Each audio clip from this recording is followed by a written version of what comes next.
The UK has witnessed significant disturbing activity in the wake of the Southport stabbings and before, and in the middle of all this turmoil, King Charles III has chosen a path of relative silence, echoing a similar stance taken by his mother, the late Queen Elizabeth II, during the 2011 riots. And this approach has sparked debate on whether the monarch should be more vocal in such situations, in such a crisis. And the Times today has reported this morning on the King's engagement with Sir Keir Starmer, having a private conversation and expressing his gratitude for the community's resilience and the efforts of law enforcement. Yet a public statement from the King has still not been forthcoming. Historically, the British monarchy has maintained a delicate balance between being a symbol of unity and staying above the fray of political and social unrest. The Queen's silence during the 2011 riots is often cited as an example of this principle in action. However, some would argue that the current situation, given the tensions and the King's known commitment to community cohesion, demands a more direct response. And of course, there is also the question about the King's safety should he go, for example, to Southport. The King's silence can be interpreted in several ways. Firstly, it reflects the traditional role of the monarch as a stabilising force that doesn't react hastily or emotionally to unfolding events.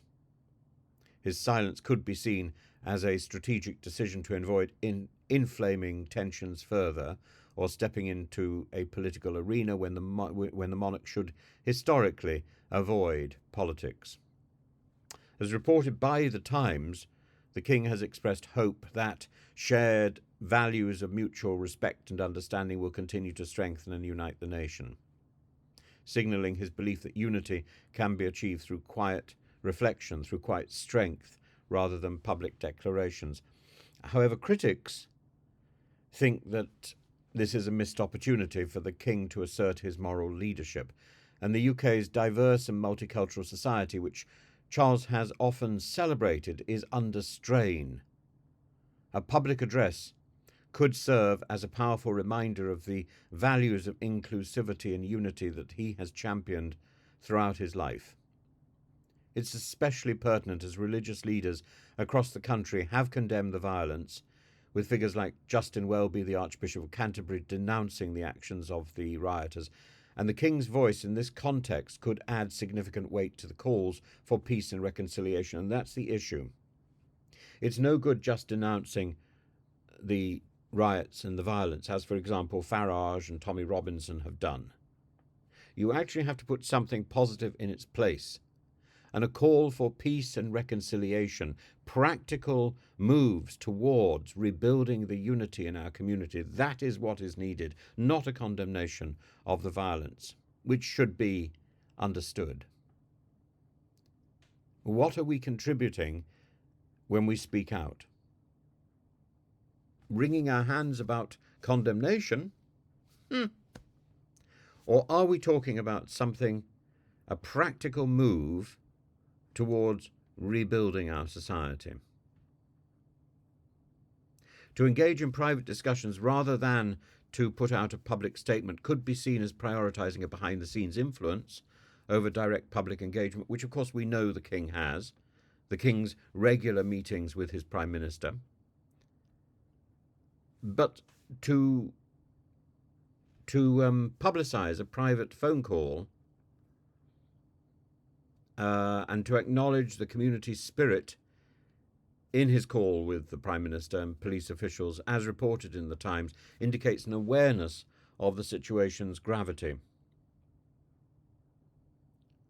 Yet the lack of a public address leaves a vacuum where his moral authority might make a difference. I think people need to know that there is a focus of leadership in our society.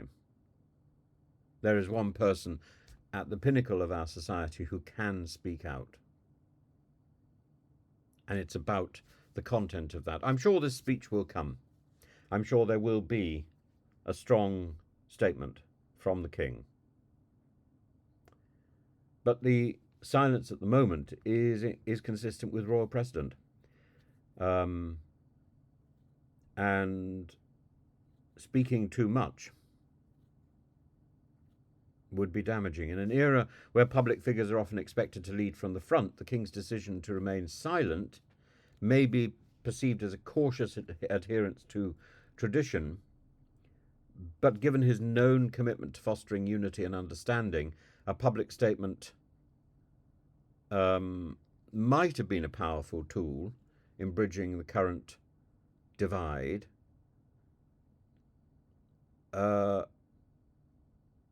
Is this wisdom, this silence, or is this a missed opportunity that will be judged by history? It reflects the complex role of the modern British monarchy in navigating the challenges of a rapidly changing society.